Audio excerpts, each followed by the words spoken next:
Diễm xin chào cô chú, anh chị, các bạn và các em. Hôm nay Diễm chia sẻ cách nấu món bún cá chiên giòn với cách nấu nước lèo thanh ngọt, không hề bị tanh mùi cá. Cá mình chiên xong á, vàng giòn bên ngoài, bên trong thì không hề bị khô. Cá chiên vàng ăn với bún đã ngon rồi, mà mình chấm chung với lại nước mắm chua ngọt lại càng ngon hơn nữa. Cách làm như thế nào thì bây giờ mình cùng vào bếp làm món bún cá chiên giòn này với Diễm nha. Để nấu món bún cá chiên giòn này thì Diễm thấy mình dùng cá rô phi là ngon nhất. Cá rô phi bên Diễm thì mình mua ở trong tiệm Á và là cá đông đá. Mình để cho cá nó tan đá, sau đó mình lấy ra và mình rửa lại nước lạnh cho nó sạch nha. Cá này thì mình mua tiện lắm, tại vì người ta đã đánh giã và người ta lấy ruột sạch sẽ lắm rồi. Rửa xong thì mình lau cho khô ráo. Rồi bây giờ mình đi phi lê cái cá này nha. Để cái xương thì mình mang mình nấu nước lèo, còn thịt thì mình mang mình chiên giòn. Mình cứ xem Diễm phi lê ha. Thật ra Diễm không có biết cách phi lê đâu. Hồi đó mình coi người ta phi lê mình thấy hay, mình thấy khó đó. Nhưng mà mình cũng làm thử thì mình thấy không có khó như mình nghĩ. Quan trọng là cái dao bén nha. Diễm thích lấy cái phần cá nhiều đó, vì vậy Diễm cắt sát trên cái đầu và dưới cái đuôi luôn. Đó, mình cứ cắt từ từ thôi, dùng dao thiệt là bén. Ngay chỗ phần bụng cá đó, thường phi lê người ta cắt luôn cái xương, giống như cái xương sườn của cá vậy đó. Nhưng mà Diễm thích ăn cái chỗ này, vì vậy Diễm cứ đó, mình dùng dao mình cắt sát như vậy nè. Chỗ bụng cá nó có phần mỡ béo, mình chiên lên rất là ngon. Thêm một ưu điểm của cá rô phi là phần xương của nó rất là ít. Mình chỉ cần lóc cái phần phi lê này và nó có một chút xương nhỏ tí xíu, Diễm sẽ chỉ cái cách mình lấy ra. Đó, vậy là mình đã phi lê xong được một bên cá rồi. Bên còn lại thì mình cũng làm y như vậy ha.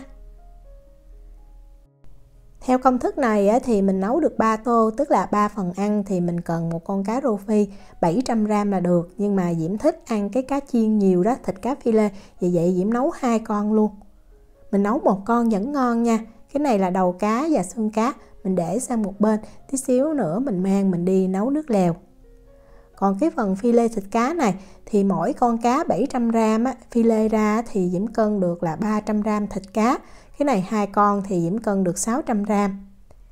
Và cái miếng cá phi lê này lúc mà mình cắt ra thì ngay chỗ này nó sẽ có một ít xương nè. Mình dùng tay mình cảm nhận là dễ nhất nha.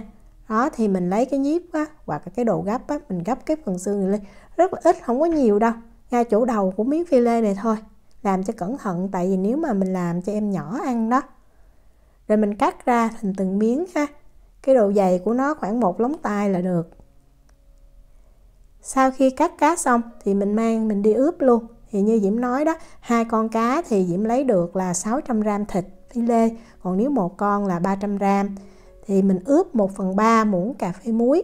Cho cái này là 600g cá nha. 1 muỗng cà phê bột ngọt, nếu mà mình không ăn bột ngọt thì mình bỏ qua. Nhưng mà cá đông đá Diễm thấy mình nên nêm chút bột ngọt cho cái vị nó ngon hơn. Và 1/2 muỗng cà phê bột nghệ. Bột nghệ mình cho không có nhiều, nhưng mà khi mình chiên lên cái cá nó thơm. Bột nghệ thì Diễm dùng hiệu này. Rồi mình đeo bao tay vào, mình ướp cá cho thiệt là đều. Thật ra mình không cần phải ướp cá như vậy cũng được luôn. Nhưng mà bên đây cá đông đá đó, Diễm thấy mình ướp chút cho cá nó có cái vị thì nó sẽ ngon hơn. Đó, ướp xong mình để ở đây khoảng 30 phút là mình mang mình đi chiên được. Bây giờ mình đi nấu nước lèo nha. Để nước lèo ngọt thì Diễm có thêm ở đây là 50g tôm khô. Và mình dùng nước nóng đó, mình ngâm tôm khô này 10 phút là được. Trong thời gian này thì mình đi chiên cá. Để cho cái nước lèo nó thơm và không hề bị tanh thì mình sẽ đi chiên cái phần xương và đầu cá. Nhiệt độ chiên của dầu tốt nhất là 160 độ C ha. Mình chỉ chiên cho cá nó chín nó thơm thôi, không có chiên vàng. Đó, dầu nóng đủ thì Diễm cho đầu cá nè và xương cá vào Diễm chiên.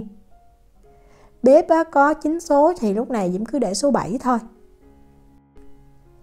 Cho cá vào hết rồi. Nếu mà mình thấy cái miếng cá nào mà nó chưa có ngập dầu thì mình ấn nhẹ nó xuống. Mình cứ để yên như vậy mình chiên nha. Chiên 5 phút là được, không cần phải chiên vàng. Cá chín và nó có dầu chiên vì vậy khử được mùi tanh khi mà mình nấu nước lèo rất là thơm. Đó, sau 5 phút thì Diễm vớt cá ra nha. Rồi bây giờ mình quay trở lại với tôm khô. Sau khi mà mình ngâm được 10 phút á, thì bây giờ mình lấy cái tôm khô này, mình đổ ra cái rây cho nó ráo nước.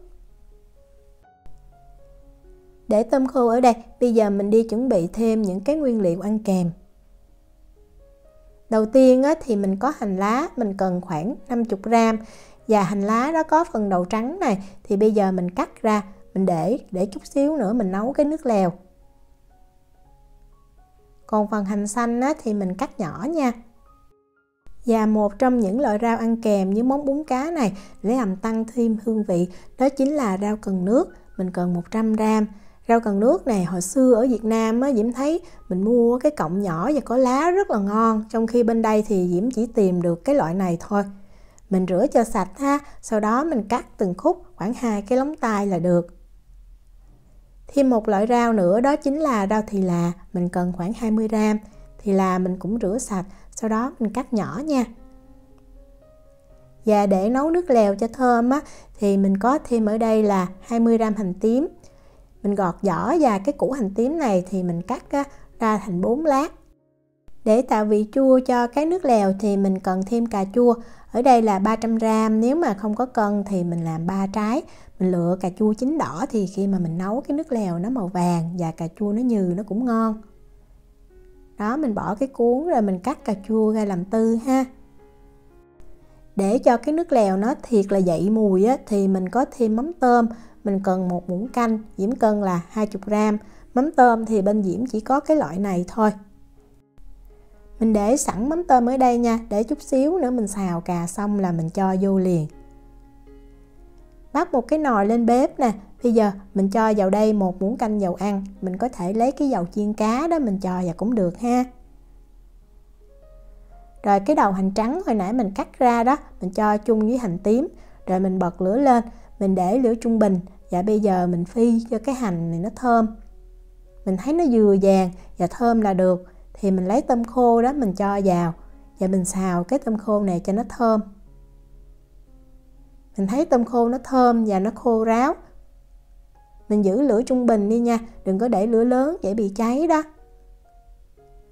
Tôm khô thiệt thơm và săn lại rồi thì mình cho cà chua vào. Mình đảo thiệt là nhanh tay nha. Thời gian thì khoảng 20 cho tới 30 giây. Đừng có đảo lâu quá thì cà chua nó nhừ đó, lúc mà mình nấu lên cũng không có đẹp. Thì mình cho mắm tôm vào. Vẫn giữ lửa trung bình, mình đảo khoảng thêm 10 cho tới 15 giây nữa thì mình cho nước. Mắm tôm mình xào lên như vậy thì nó khử mùi, mắm tôm nó không có bị tanh.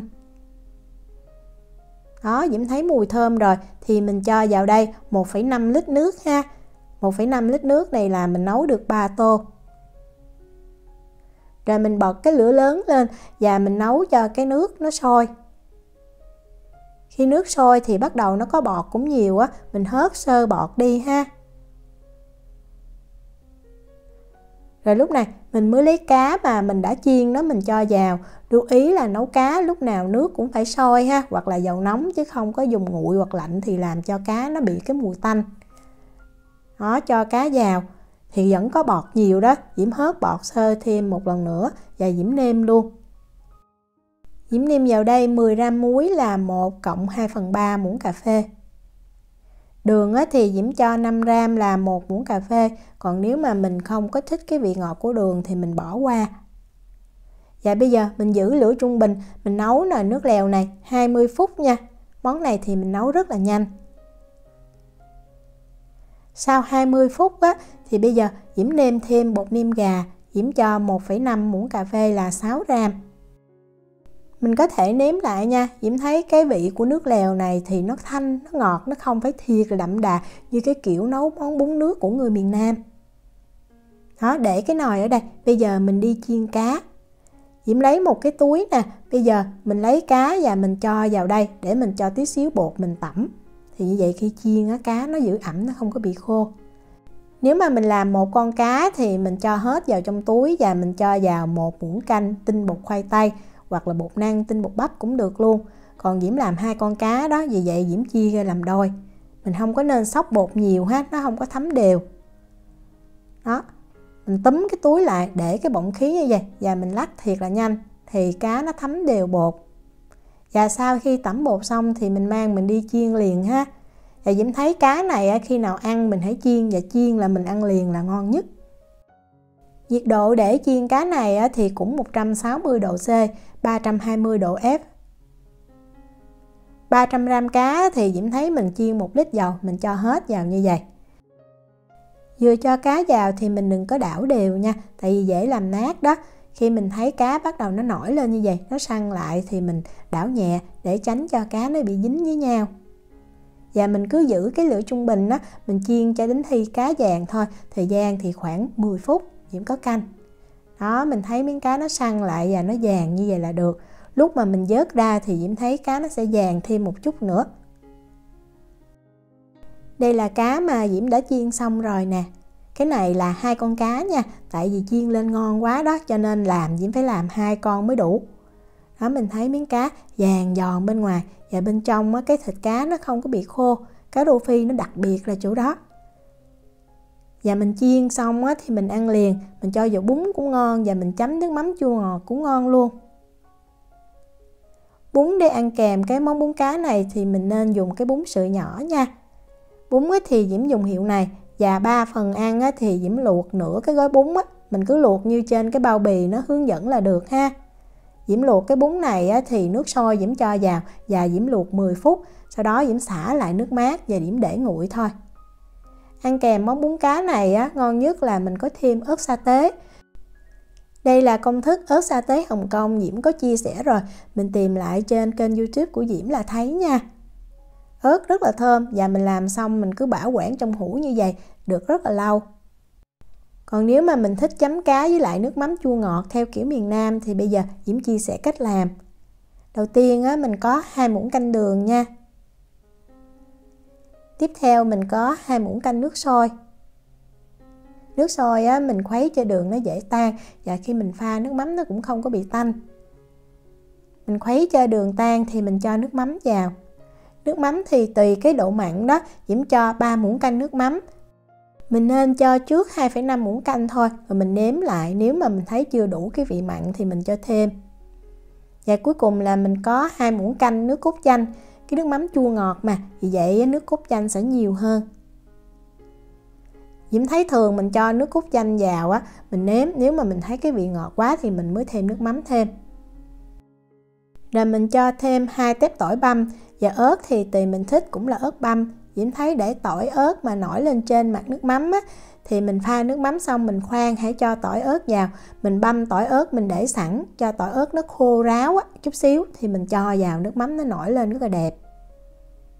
Khi ăn thì bún mình trụng qua nước, hoặc là Diễm thì hay cho vào trong lò vi sóng để hâm bún cho nó nóng, và cái tô nó cũng nóng ăn nó ngon hơn. Rồi mình xếp cá lên trên nè. Rồi mình lấy rau cần nước mình đã cắt sẵn đó, mình trần sơ, mình dùng nồi nước lèo để mình trần luôn. Đó, mình bật cho cái nồi nước lèo nó sôi ha. Mình trần khoảng chừng 15 giây là được. Đừng có trần lâu quá thì làm mất đi cái độ giòn của cái rau cần nước nè. Rồi mình cho vào trong tô luôn nè. Rồi để cho đẹp thì Diễm múc cà chua ra trước. Một tô như vậy thì mình cho 3 cho tới 4 miếng cà chua. Mình thấy mình nấu cà chua nó phải mềm như vậy, nhưng mà nó không có được bể nát nha. Rồi mình chan nước lèo lên. Lưu ý là lúc nào cũng bật cho cái nồi nước lèo nó sôi như vậy lúc mà mình chan lên bún ha. Như vậy bún nó nóng nó mới ngon. Với cách nấu nước lèo như Diễm chia sẻ thì Diễm thấy nước lèo rất là thơm và không hề bị tanh, mặc dù mình dùng cá sông để mình nấu. Rồi mình lấy rau thì là nè, mình rắc lên trên. Tiếp theo là mình có hành lá và hành phi nha. Hành phi thì Diễm hay mua sẵn thôi, rất là tiện. Và mình rắc thêm chút tiêu lên nữa. Và cuối cùng mình cho chút xíu ớt sa tế lên trên. Cá chiên như vậy khi mà mình ăn chung với bún thì do ngấm nước thì nó không còn giòn, nhưng mà rất là ngon, tại vì nó thơm và không hề bị tanh. Diễm ăn thì Diễm dọn thêm một cái dĩa cá kế bên nữa, không có nhúng vào nước, để mình chấm với lại cái nước mắm chua ngọt rất là ngon luôn. Diễm chúc cô chú, anh chị, các bạn và các em nấu được bún cá thiệt là ngon. Nếu mà có thắc mắc gì thì cứ để lại lời nhắn hoặc là gửi tin nhắn cho Diễm. Diễm cảm ơn sự quan tâm theo dõi video rất là nhiều. Hẹn gặp lại trong những video tiếp theo. Chào tạm biệt.